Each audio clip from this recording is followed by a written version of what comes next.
Today I am going to discuss India-Oman relation. Means SEPA. It is also called SEPA, Comprehensive Economic Partnership Agreement. याद रखिएगा, भारत और Oman के बीच में एक comprehensive economic partnership जो agreement हुआ, इसकी हम यहाँ पे चर्चा एक्चुअली करेंगे। एक्चुअली ये मुद्दा था, हस्ताक्षर तो हो चुका था 18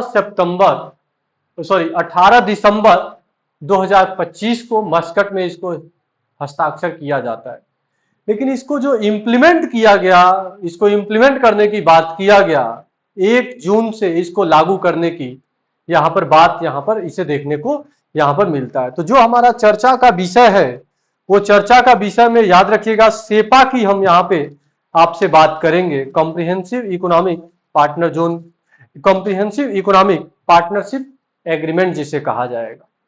एक्चुअली यहाँ पर यह भारत और ओमान के बीच एक व्यापक समझौता भागीदारी जिसे कहा जाएगा, भारत ओमान व्यापक आर्थिक भागीदारी को लेकर के यहाँ पे समझौता हमें देखने को मिलता है। और भारत और ओमान के बीच एक व्यापारिक और रणनीतिक साझेदारी के रूप में भी इसको एक भारत और ओमान के बीच एक रणनीतिक साझेदारी, मजबूत रणनीतिक साझेदारी के दिशा में भी जो है इसको एक बढ़ता हुआ कदम के रूप में इसे बताया जा रहा है। यह समझौता 18 दिसंबर 2015 को मस्कट में जो है इसको हस्ताक्षर किया जाता है।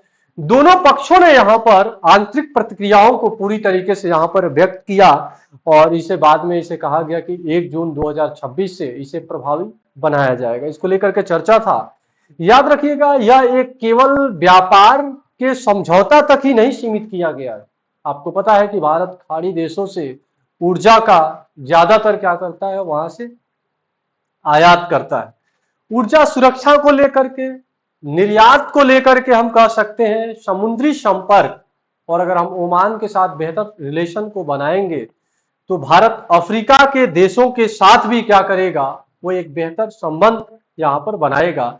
भारतीय प्रवासियों के साथ भी एक रिलेशन यहाँ पर चर्चा में रहता है, एमएसएमई सेक्टर को लेकर के, और यहाँ पर भारत हिंद महासागर के क्षेत्रों में भी अपनी रणनीतिक भूमिका यहाँ पर तय किया जाएगा। ये पूरा एक वर्तमान संदर्भ था इस हस्ताक्षर का लेकर के, जो उद्देश्य था, इस वर्तमान उद्देश्यों में हमने यहाँ पर आपसे चर्चा और परिचर्चा किया कि भारत और ओमान को लेकर के 360 एंगल पर हम बात करेंगे। यहाँ पर यही है, अंतर्राष्ट्रीय संबंध का ये टॉपिक है, इंटरनेशनल रिलेशन, जिसे जीएस पेपर 2 में है, और साथ ही साथ ऊर्जा के टॉपिक को अगर हम देखें, एनर्जी के पॉइंट ऑफ व्यू से अगर हम इसकी चर्चा करें तो जीएस का ये पेपर 3rd है जो यहाँ पे चर्चा आपको देखने को मिलेगा। अब यही बात है आपका, इसका हस्ताक्षर जो है 18 दिसंबर 2025 मस्कट में किया जाता है और इसको लागू जो है 1 जून 2026 से इसे किया जाता है। मुख्य उद्देश्य क्या है, तो याद रखिएगा इसका जो मुख्य उद्देश्य था, द्विपक्षीय व्यापार, निवेश और रणनीतिक साझेदारी को गहराई देना था। याद रखिएगा यही मेन पॉइंट है यहाँ पर जो आपके चर्चा का विषय है। ये द्विपक्षीय व्यापार की बात कर रहा है और साथ ही साथ निवेश, इन्वेस्टमेंट कैसे होगा, इन्वेस्टमेंट को बढ़ावा देने का प्रयास करेगा सरकार, और रणनीतिक साझेदारी को गहराई देने का यहाँ पे कार्य किया जाएगा। ये पूरा हमने आपको चर्चा किया कि इसका जो संदर्भ था, बेसिक रूप से इंडिया और ओमान के बीच का जो संदर्भ था, ये किस संदर्भ में हम यहाँ पर बात करेंगे। अगला टॉपिक होता है पृष्ठभूमि, और पृष्ठभूमि के संदर्भ में हम यहाँ पे बात करने जा रहे हैं आपसे। तो देखिएगा यहाँ पे अगला पॉइंट आपको यही लिखा, मेन प्रश्न ये भी है, ये भी बनता है, आइएगा एक इसकी भी मैं आपसे चर्चा कर दे रहा हूँ। पहले देखो एक एफटीए होता था, एफटीए का मतलब होता है फ्री ट्रेड एग्रीमेंट जिसे कहा जाए, और एफटीए से अब थोड़ा सा आगे की तरफ बढ़ते हुए हमने सेपा किया है, कॉम्प्रिहेंसिव इकोनॉमिक पार्टनरशिप एग्रीमेंट जिसे कहा जाएगा। तो याद रखिएगा दोनों का बेसिक मैंने आपको बताया, पहले इनका फुल फॉर्म मैंने बताया एफटीए, और जो दूसरा चर्चा का विषय है कॉम्प्रिहेंसिव इकोनॉमिक पार्टनरशिप एग्रीमेंट के रूप में क्या किया जाएगा, इसे जाना जाएगा। अब मेन मुद्दे की बात यह है कि इसका स्कोप या इसका दायरा क्या है। तो याद रखिएगा एफएटीएफ का जो दायरा था, यह मुख्य रूप से वस्तुओं और सेवाओं के व्यापक था, पर व्यापक या व्यापार कह सकते हैं, यहां पर व्यापार तक केवल इसका सीमित था। यही आपसे कह रहा है, मुख्य रूप से वस्तुओं और जो गुड्स होता है उस गुड्स तक ही ये सीमित है। लेकिन अब जो सेपा है ये वस्तुओं के साथ साथ ये सेवाओं और निवेश और पेशेवरों के लिए गतिशीलता की भी बात करता है। मानक की स्टैंडर्ड को भी क्या कर रहा है, ये मानक की स्टैंडर्ड को भी ये क्या कर रहा है, इसमें शामिल कर रहा है। यानी कि अब इससे बेहतर जो है हम सेपा की तरफ आगे की दिशाओं में हम बढ़ रहे हैं। अभी मैं सारे मैप के माध्यम से आपको इसकी चर्चा करूंगा। इसका उद्देश्य क्या है तो याद रखिएगा, टैरिफ। पहले सामान्यतः क्या होता था, फ्री ट्रेड एग्रीमेंट के तहत टैरिफ का पूरा सीक्वेंस होता था, पूरा समीकरण जो बनता था वो टैरिफ का होता था। टैरिफ की दरों को घटा दिया जाता था और टैरिफ की दरों को घटा करके उस आयात और निर्यात के जो प्रोसेस होते थे दोनों देशों के बीच में वो होता था। लेकिन अब ये नहीं है। अब यहां पर क्या है कि व्यापार के साथ साथ हम कुछ आर्थिक और रेगुलेटरी सहयोग भी हम यहाँ पे डिस्कस करते हैं। हम आर्थिक सहयोग व्यापक लेवल पे हम यहाँ पे करने का प्रयास करते हैं। और अगला इसकी अगर हम डेप्थ की बात करें तो ये FATF जो है, FTA जो है, याद रखिएगा ये सामान्य आर्थिक संबंधों की बात करता है। ये सामान्य आर्थिक संबंध की बात कर रहा है। और जो सेपा है ये गहरा है, यानी इससे थोड़ा सा मल्टी डायमेंशनल इकोनॉमिक यूनिफिकेशन की बात कर रहा है। ये बहुआयामी आर्थिक एकीकरण का बात कर रहा है।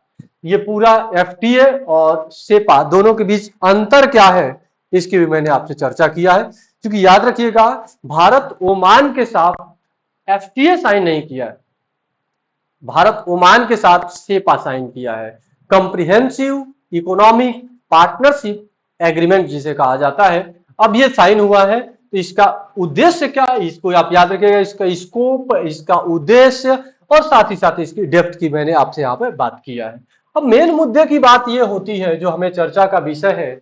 अगर देखिएगा ये सामरिक दृष्टिकोण से बड़ा इंपॉर्टेंट रहा है। इस मुद्दे को समझिएगा। आपने सुना होगा स्ट्रेट ऑफ हरमुज जिसे कहा जाएगा, यानी कि स्ट्रेट ऑफ हरमुज कहें या यहां पर ये वाला जो हिस्सा है स्ट्रेट ऑफ हरमुज कहें या हरमुज जल डमरू मध्य जिसे कहा जाएगा। यहां पर ये देख रहे होंगे ये किस तरीके से यहां पर आप लगातार देख रहे होंगे कि कैसे ये स्ट्रेट ऑफ हरमुज को लेकर के किस तरीके से ईरान वहां पे कंट्रोल कर रहा है। और एक तरीके से हम ये कहें कि जो भारत अपनी ऊर्जा की आपूर्ति को पूरा करता है स्ट्रेट ऑफ हरमुज के माध्यम से, अगर ये पूरी तरीके से ब्लॉक भी हो जाए यानी बंद भी हो जाए तो आगे आने वाले समय में अगर हमें पश्चिमी एशिया के देशों के साथ हमें संबंध को स्थापित करना है तो पश्चिमी एशिया के देशों के साथ संबंध को स्थापित करने के लिए यहां पर जो ओमान है ये बड़ा इस दृष्टिकोण से इंपॉर्टेंट हो जाता है। इसके बंदरगाह भी बड़े चर्चा में रहे हैं, सोहर बंदरगाह, दुक्कम पोर्ट और साला लाह पोर्ट, ये बड़े चर्चे में रहे। कई बार प्रीलिम्स में यूपीएससी प्रीलिम्स में ऐसे ही पूछ देगा कि सोहर, दुक्कम और सालालाह पोर्ट कहां पे है, तो ये चर्चा का विषय रहा कि भारत अब क्या करेगा कि इन यहां पे सीधे मान लीजिए कि भारत जो है ये अरब सागर से होते हुए सीधे ये क्या करेगा, जो कह सकते हैं यहाँ पे खाड़ी देशों के साथ सीधे जो है अपने संबंधों को बेहतर करेगा। और अगर स्ट्रेट ऑफ हरमुज ब्लॉक भी हो जाता है तो भी हम अपने ऊर्जा की सप्लाई जो है जो खाड़ी देशों से कर सकते हैं आसानी के साथ। तो एक विकल्प के रूप में यहाँ पर देखा जा रहा है। तो ये बड़ा विषय का चर्चा का विषय रहा है। ये भारत का एक रणनीतिक, भारत का एक स्ट्रेटेजिक रूप से ये भारत का बड़ा बेहतर प्रयास रहा है। तो इस बात को आप याद रखिएगा। ऊर्जा और मार्ग ऊर्जा के लिए भी बेहतर रहेगा और साथ ही साथ समुद्री मार्गों के संपर्क को बेहतर करने का ये क्या करेगा, समुद्री मार्गों के संपर्क को यह बेहतर करने का कार्य करेगा। यही आपसे कह रहा है। ओमान फारस की खाड़ी अरब सागर के बीच एक सामरिक संपर्क बिंदु है। याद रखिएगा अरब सागर और अरब की खाड़ी के बीच एक सामरिक दृष्टिकोण में दोनों के बीच में एक बेहतर संबंधों को स्थापित करेगा, एक मीडिएटर की भूमिका में यहाँ पे रह सकता है। ये किसको आप ध्यान में रखते हुए चलिएगा। इस बार भी जब यूपीएससी का प्रीलिम्स था 2026 का तो आपने देखा होगा इसके आसपास के कंट्रीज को मिलान करने के लिए वहां पे दिया हुआ था। बड़ा आसान क्वेश्चन था, अगर पढ़ते समय उन चीजों को अगर ध्यान दिया गया होता इंटरनेशनल रिलेशन के टॉपिक्स में तो वो क्वेश्चन बड़े आसानी से बन जा रहे थे। आइएगा अगला पॉइंट यहाँ पे मैं आपसे चर्चा का विषय है अब देखिएगा, सेपा का कुछ बातें मैं आपसे पहले यहां पर बता दूं। सेपा का पृष्ठभूमि और यहां पर संदर्भ यही है आपका कि भारत जो है पश्चिमी एशिया के साथ तीन प्रमुख हमारी मेन बातें होती है। सेपा को समझना है पहले। इस सेपा को समझने के लिए अभी आ रहा हूं मल्टी डायमेंशनल इंपैक्ट पे। भारत सेपा क्यों साइन कर रहा है? तो मेन ये है कि भारत अपनी ऊर्जा की आवश्यकताओं को पूरा करे। देखो, मैंने शुरू में ही बोला था, खाड़ी देशों के साथ हमारी बात अलग होती है। खाड़ी देशों के साथ हमारे जो स्ट्रेटेजिक जो डायलॉग होते हैं वो अलग तरीके से होते हैं। जैसे उसमें कि ऊर्जा को लेकर के बात होती है, हमारी सिक्योरिटी को लेकर के बात होती है, और साथ ही साथ प्रवासी के यानी प्रवासी भारतीयों के हितों की बात होती है। आपको पता ही होगा, ज्यादातर लोग खाड़ी देशों में अभी भी भारत से जाते हैं और माइग्रेंट लेबरर के रूप में वो क्या करते हैं, कार्य करते हैं। तो वहां से भारत के पास एक जीडीपी का एक बेहतर हिस्सा भारत को प्राप्त होता है। तो उनके हितों की बात भी हमारे भारत के लिए दृष्टिकोण में, जब भी हम लोग किसी देश के साथ साइन करते हैं या एग्रीमेंट करते हैं या स्ट्रेटजी बनाते हैं, तो उस दृष्टिकोण से भी हम क्या करते हैं, यहाँ पर बेहतर करते हैं। अब याद रखिएगा, भारत अब केवल पश्चिमी देशों के साथ केवल तेल की आपूर्ति या गैस की आपूर्ति के लिए अब हम चर्चा नहीं कर रहे हैं। अब ये तो एक मुद्दा था ही। हम ये नहीं चाहते हैं कि यहां पर क्षेत्र के रूप में ही नहीं देखता है, बल्कि अब वहां से भारत एक बेहतर निवेश की प्राप्ति कर सके। बंदरगाहों को कैसे, हम बंदरगाह की कनेक्टिविटी को हम कैसे बेहतर करें, खाद्य सुरक्षा को लेकर के, रक्षा सहयोग को लेकर के, और डिजिटल को लेकर के, डिजिटल साझेदारी को लेकर के, सॉरी, हरित ऊर्जा को लेकर के, और आपूर्ति श्रृंखला के दृष्टिकोण से भी ये क्या होता है, यहां पर याद रखिएगा। तो बदलते हुए दृष्टिकोण में सेपा को हमें ध्यान रखना है। ये समझौता कैसे हस्ताक्षरित हुआ, और ये दोनों ही द्विपक्षीय समझौते की हम यहाँ पर आपसे बात कर रहे हैं। बात क्लियर होगा। स्थैतिक और समसामयिक विषयों में भी मैं आपसे बात करूंगा कि इसकी स्थैतिक और समसामयिक विषयों में दोनों डायमेंशन को लेकर के चलना है। करंट में क्या न्यूज था, और स्थैतिक और समसामयिक विषयों में फिर मैं आऊंगा आपको मल्टी डायमेंशनल पे, आपका घरेलू पॉलिसीज को भी मैं बताऊंगा। अब दूसरा जो पॉइंट यहाँ पे बनेगा, इसे कहा जाएगा स्थैतिक और समसामयिक विषय कहा जाएगा। भारत और ओमान के लिए 3 पॉइंट हमें ध्यान रखना है। स्थैतिक विषयों को आपको ध्यान रखना है। भारत के लिए अंतर्राष्ट्रीय व्यापार के दृष्टिकोण से बेहतर है, और पश्चिमी एशिया, और इस पश्चिमी एशिया हमारे लिए एक रणनीतिक महत्व का मुद्दा रहा है। शुरू से ही पश्चिमी एशिया के साथ हमारा स्ट्रेटजी कैसा रहा है, और निर्यात, हम ज्यादातर जो है निर्यात बेस्ड रहे हैं। तो याद रखिएगा, निर्यात को लेकर के भी हमारा एक यहाँ पर बेहतर विषय बनता है। अब यहाँ पे 3 विषय को लेकर के चर्चा होता है। भारत में लंबे समय तक, याद रखिएगा, लंबे समय तक हमारा एक बहुपक्षीय व्यापार हुआ है।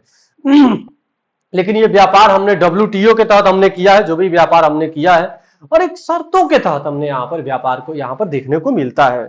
दूसरा पक्ष यहाँ पर है ऊर्जा को लेकर के। हमारा शुरू से ही जो है ऊर्जा को लेकर के यहाँ से एक संबंध रहा है। फारस की खाड़ी से होते हुए, अरब सागर से होते हुए भारत खाड़ी देशों से लगातार ऊर्जा की अपनी आपूर्ति या अपनी आवश्यकताओं को भारत ने लगातार यहाँ पे पूरा किया है।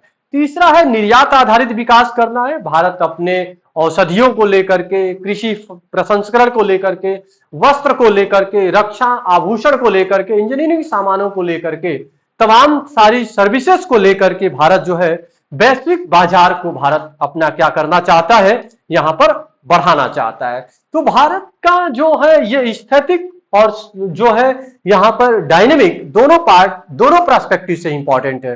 भारत को 3 डायमेंशन मैंने आपको बताया। पहला डायमेंशन इसमें था अंतरराष्ट्रीय व्यापार के साथ हम कनेक्ट होना चाहते हैं, पश्चिमी एशिया के साथ रणनीतिक संबंधों को बेहतर करना चाहते हैं, हम अपने निर्यात को बेहतर करना चाहते हैं। ये था करेंट और स्थैतिक के पॉइंट ऑफ व्यू से। मेन मुख्य मुद्दा क्या है? मुख्य मुद्दा यह है, केंद्रीय विषय को लेकर के भारत जो है खाड़ी में अब एक आर्थिक उपस्थिति को अपनी दर्शाना चाहता है। आर्थिक उपस्थिति से क्या होगा कि कई ऐसे उद्योग हैं, उन भारत के उद्योगों को लाभ मिलेगा।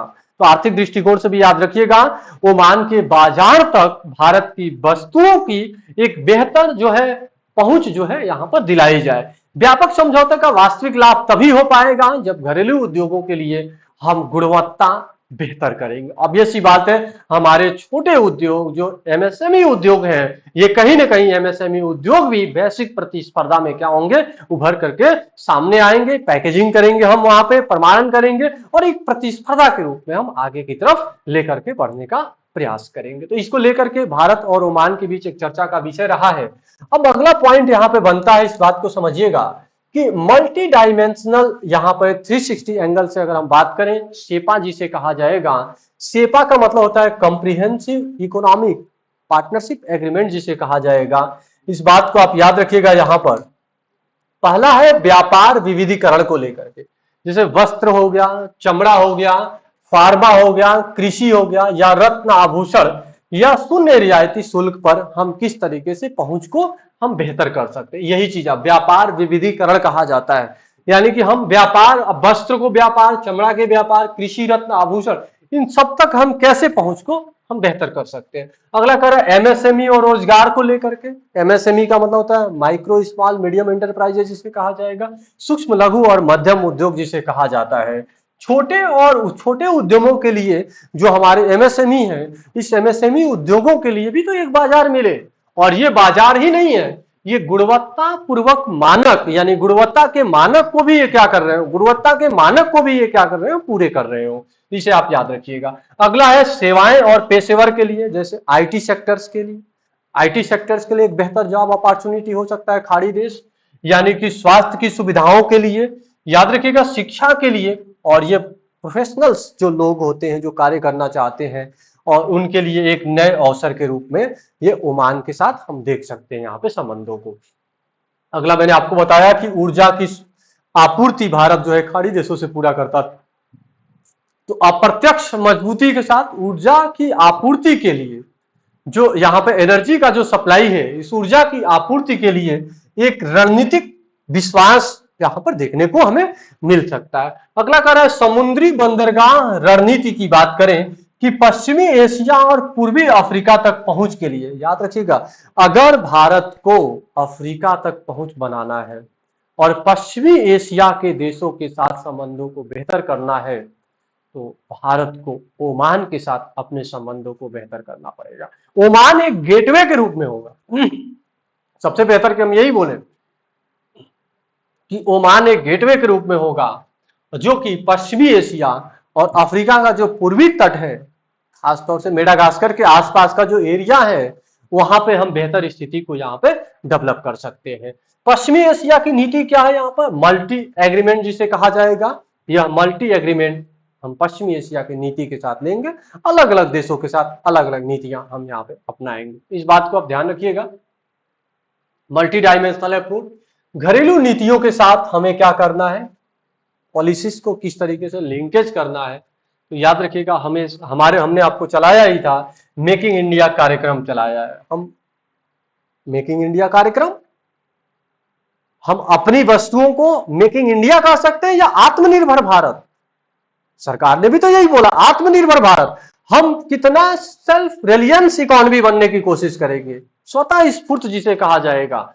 हम अपनी अर्थव्यवस्थाओं को बेहतर करना चाहते हैं, हम अपने एमएसएमई उद्योगों को बेहतर करना चाहते हैं, और इसको हम वैश्विक बाजार में यानी विदेशों में हम इन वस्तुओं की मांग को हम क्या करना चाहते हैं, बेहतर करना चाहते हैं। यही आपसे कह रहा है, घरेलू विनिर्माण, जो मैन्युफैक्चरिंग है, डोमेस्टिक मैन्युफैक्चरिंग है, उसे हम बेहतर करना चाहते हैं। यहाँ पर विदेशी मांग को, इनकी विदेशी मांग को हम बेहतर करना चाहते हैं। इस बात का ध्यान रखिएगा।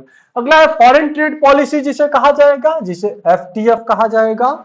याद रखिएगा, जिसे एफटीएफ यानी फॉरेन ट्रेड पॉलिसी कहा जाएगा। निर्यात में हम वृद्धि करना चाहते हैं, वैश्विक मूल्य श्रृंखलाओं में भारत की भागीदारी हम बढ़ाना चाहिए। यही तो मेरा मेन पर्पज है।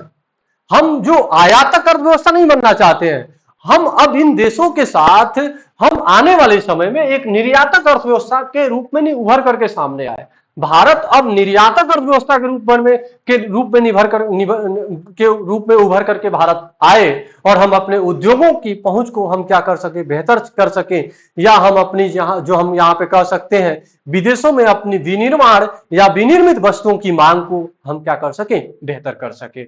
अगला है कि डिस्ट्रिक्ट एज एक्सपोर्ट हब। हम चाहते हैं कि प्रत्येक जिला, जैसे आपने देखा होगा यूपी का 1 डिस्ट्रिक्ट 1 प्रोडक्ट, कई ऐसे हमारे जो घरेलू चीजें हैं, इंडिजिनस है, जो अभी भी वैश्विक बाजार में नहीं पहुंच पाया, उसकी कीमत बहुत बेहतर होती है। अब जो 1 डिस्ट्रिक्ट 1 प्रोडक्ट आपने देखा होगा यूपी में चल भी रहा है, तो स्थानीय उत्पाद जिसे कहा जाएगा, इस स्थानीय उत्पादों को हम क्या करें, अंतरराष्ट्रीय बाजार में पैकेजिंग के माध्यम से जोड़े। हालांकि पैकेजिंग को लेकर कभी समस्याएं हैं, याद रखिएगा, स्थानीय जिलों के उत्पादों को अंतरराष्ट्रीय बाजार के मानकों और पैकेजिंग के साथ हम क्या कर सकते हैं, यहां पर जोड़ सकते हैं। सेपा केवल एक समझौता नहीं है, मैंने आपको यहाँ पे साफ साफ लिखा हुआ है कि सेपा एक समझौता नहीं है, बल्कि घरेलू उत्पादन को वैश्विक बाजार के साथ जोड़ना और घरेलू उत्पादन को वैश्विक बाजार के साथ प्रतिस्पर्धा को बेहतर करने से यहाँ पे संबंधित है, याद रखिएगा इस बात को।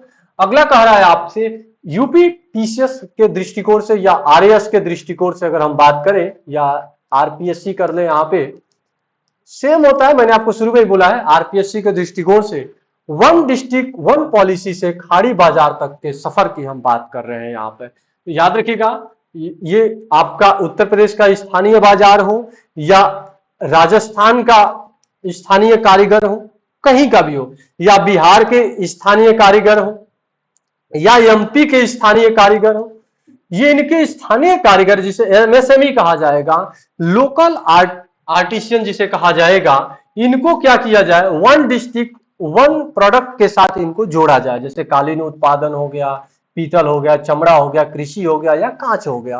तो अगला जो भी रीजनल है, जहां का भी है, जिस भी एरिया का है, भारत के किसी भी क्षेत्र का हो, चाहे केरल का हो चाहे कर्नाटक का हो, उनको क्या किया जाए, उनको लिंक किया जाए। कहां पे लिंक किया जाए, ये क्वालिटी सर्टिफिकेशन के साथ उन्हें क्या किया जाए, लिंक किया जाए, पैकेज किया जाए। हालांकि पैकेजिंग को लेकर के प्रॉब्लम, यही सबसे बड़ी चुनौती अभी यही उभर करके सामने आ रहा है, और फिर उसको बंदरगाहों पर लॉजिस्टिक के माध्यम से उसे क्या कर दिया जाए, एक्सपोर्ट कर दिया जाए। तो लॉजिस्टिक के माध्यम से उन्हें एक्सपोर्ट करने की भी यहाँ पर बात यहाँ पर निकल करके सामने आती है। और कहाँ आप एक्सपोर्ट करेंगे, तो यानी कि गल्फ मार्केट, जो ओमान के को गेटवे के रूप में यूज करेंगे, और गल्फ कंट्री जो खाड़ी देशों में क्या करेंगे, हम इसे पहुंच को हम बेहतर कर लेंगे। इसे आप याद रखिएगा, ये खाड़ी बाजारों तक कैसे हम स्थानीय वस्तुओं को हम किस तरीके से आगे की दिशा में, ये बेहतर आगे की दिशा में कर सकते हैं। तो हमने जो टॉपिक आपको डिस्कस किया यहाँ पर 3 पॉइंट मैंने आपको अभी तक डिस्कस किया। पहला जो था कि ओमान, यहाँ पे मैंने आपको सेपा जो दोनों देशों के बीच में किस तरीके से भारत और ओमान को लेकर के चर्चा क्यों हुआ था, इसकी मैंने आपसे पहले चर्चा किया।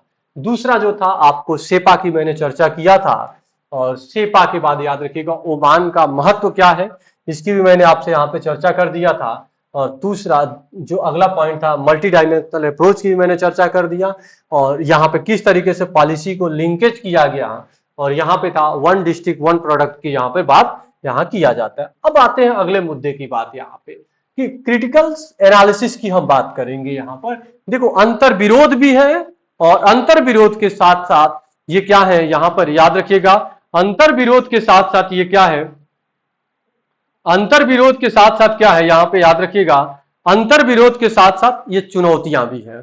अब इस बात को आप याद रखिएगा, क्या है अंतर विरोध और क्या है चुनौतियां, दोनों की हम यहाँ पे क्या करने जा रहे हैं, दोनों की हम यहाँ पे चर्चा करने जा रहे हैं। तो अब देखिएगा इसमें क्या मुद्दे की बात है, इसको हमें समझना है।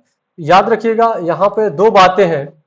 पहला समझिएगा कि निर्यात के लिए अवसर है, ऑब्वियस सी बात है, निर्यात के लिए हमें अवसर उपलब्ध होगा, लेकिन इस निर्यात के लिए अवसर के साथ साथ घरेलू उद्योगों को संरक्षण देने की भी बात किया गया है।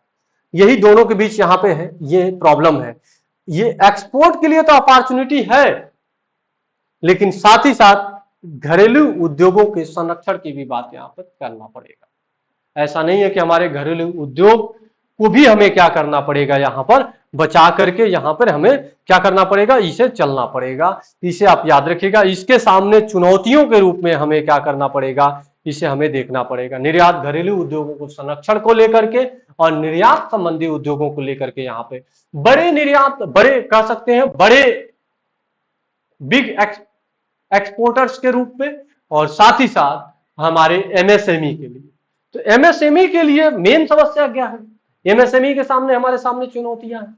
बड़े बड़े निर्यातक देशों के साथ क्या हमारे एमएसएमई जो वस्तुएं हैं क्या वो टिक पाएंगी, और अगर नहीं टिक पाएंगी तो क्या उनको हमने उस लेवल पे उन्हें डेवलप किया है। ये भी एक बड़ा मुद्दा बन रहा है कि हमारा एक इंडिजिनस और एक वैश्विक बाजार में उपलब्ध पहले से वस्तुओं, तो दोनों के बीच एक चुनौती अभी भी बनी हुई है। तो बड़े और याद रखिएगा एमएसएमई दोनों के बीच एक चुनौतियां बना हुआ है। या ये भी पॉइंट आप याद रखिएगा, निर्यात के लिए अवसर और घरेलू उद्योगों की बात यहां पर देखने को मिलती है। अगला कह रहा है कि ट्रेड की ग्रोथ की बात कर रहा है, और ट्रेड में अगर हमें ग्रोथ करने के साथ साथ दूसरा है कि कड़े गुणवत्ता पैकेजिंग मानक की भी बात कर रहा है। पैकेजिंग मानकों में भी हमें क्या होती है, यहाँ पर समस्याएं यहाँ पर देखने को मिलती है।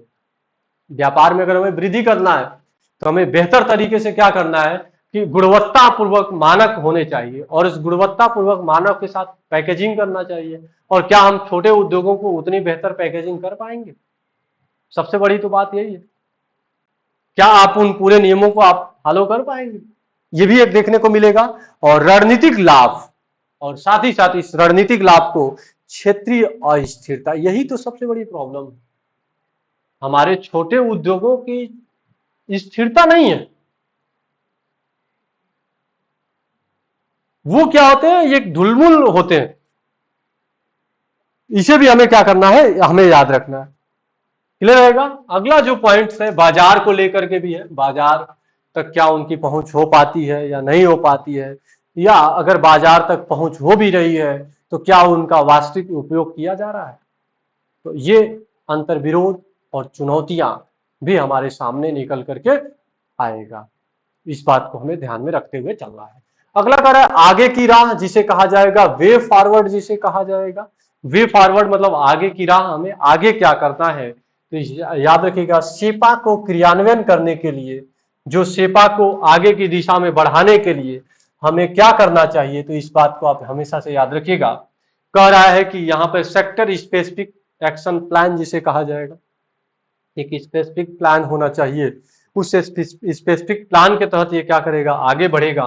अगला कह रहा है कि सर्टिफिकेशन सपोर्ट जिसे कहा जाएगा, एक हेल्प डेस्क क्यों ना बना दे, और उस हेल्प डेस्क के माध्यम से जो होगा वो सारी सहायताएं दे दिया जाए, सारी चीजों को बता दिया जाए, एक टोल फ्री नंबर दे दिया जाए जहां से लोकल उद्योगों को भी बेहतर करने का एक अपॉर्चुनिटी उत्पन्न किया जाए। सस्ता निर्यात के लिए उनको कुछ वित्त उपलब्ध करवाया जाए, वित्त की सुविधाएं भी उन्हें मुहैया करवाई जाए ताकि उससे निर्यात हमारा बढ़ सके।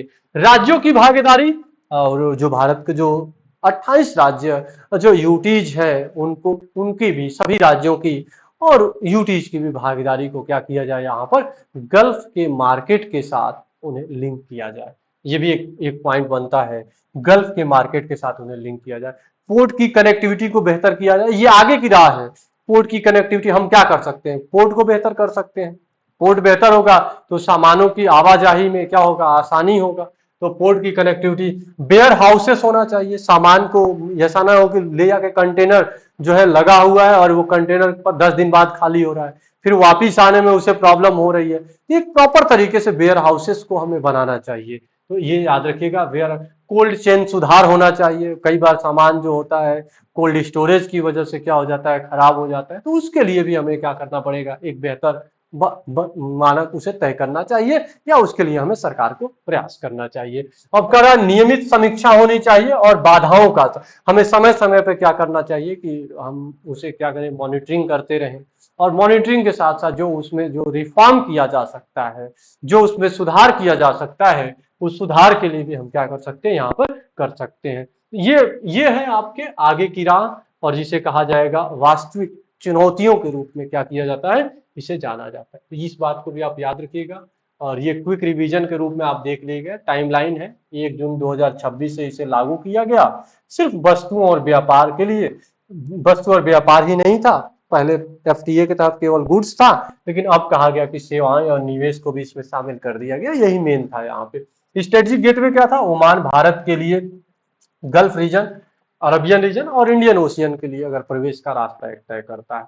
असली चुनौती एमएसएमई की गुणवत्ता को लेकर के है, और निर्यातकों की गुणवत्ता और लॉजिस्टिक को क्या करना है, हमें यहाँ पर बेहतर करना है। तो इन बातों को आप याद रखिएगा। यह सिर्फ आर्थिक समझौता नहीं है, बल्कि भारत का पश्चिमी नीति के साथ एक पिलर के रूप में देखा जाएगा।